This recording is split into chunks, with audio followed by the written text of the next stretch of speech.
आज आपल्या दोन्ही जिल्ह्यांचा आढावा बैठक आणि त्यात शहर जिल्ह्यांची आढावा बैठक इथे ठेवलेली आहे। मुद्दाम माननीय रमेशजी चेनीथालाजी इथे आलेले आहेत, आपले प्रभारी आहेत ते, माननीय नानाभाऊ आलेले आहेत, सर्व राज्याची पुढारी मंडळी, माननीय वरट्टीवारजी आलेले आहेत, विरोधी पक्ष नेते ते आपले। सभा शांत करायची असली की पहिलं आम्ही त्यांना उभं करतो, एकदा त्यांनी सभा शांत केली का मग आम्ही भाषण करतो। आमचा रोड रोलर येतो, सगळं सपाट करून टाकण्याची ताकद त्यांच्या आवाजामध्ये।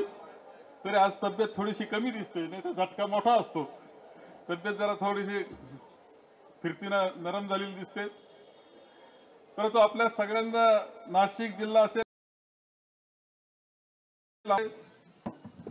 संत निवृत्तीनाथ महाराजांची ही नाशिकमध्ये त्यांनी ग्रंथ लिहिला, संत ज्ञानेश्वरांनी अहमदनगरमध्ये ग्रंथ लिहिला, पंडित जवाहरलालजी नेहरू यांनी भारताचा शोध डिस्कवरी ऑफ इंडिया नगर इथे तुरुंगवासात लिहिला। पंडित जवाहरलाल नेहरू हे 10 वर्ष तुरुंगवासात होते, लक्षात ठेवा। 10 वर्ष आयुष्याचे, 10 वर्षापेक्षा जादा काही काळ आहे तेवढे तुरुंगवासात होते। नाशिक आणि नगर जिल्हा जसा ऐतिहासिक आहे, राजकीय आहे, पुरोगामी विचाराचा वारसा आपल्याला आहे, त्याचबरोबर शेती करता सुद्धा अत्यंत महत्वाचा अशा प्रकारचा जिल्हा आपल्या सगळ्यांचा आहे। कायम पुरोगामी विचाराला ताकद तुम्ही दिली आणि मग म्हणूनच आपण पाहतो की महाविकास आघाडीचे सर्व उमेदवार विजयी करण्याचं काम आपल्या दोन्ही जिल्ह्यांनी केलेलं आहे।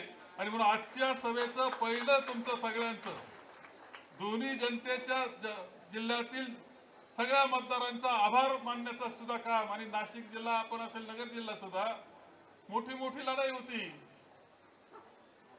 साधा कार्यकर्ता उभा राहिला, पण जनता ज्याच्या पाठीशी असते त्याला घाबरण्याचं कारण नाही दाखवण्याचं काम सुद्धा नगर जिल्ह्यातल्या आमच्या जनतेनं केलं। कार्यकर्ता उभा राहिला महाविकास आघाडीचा, त्याला विजय केलं।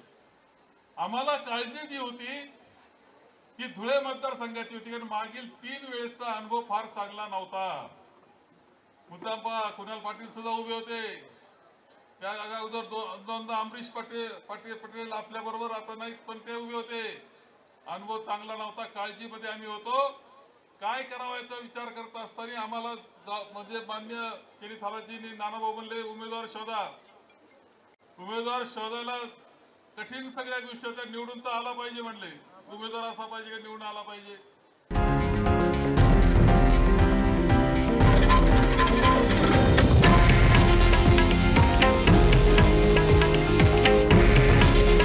हे आहे देशातील नंबर 1 न्यूज नेटवर्क आणि आपण पाहत आहात TV9 मराठी। काळजी तुमची, हित महाराष्ट्राचं।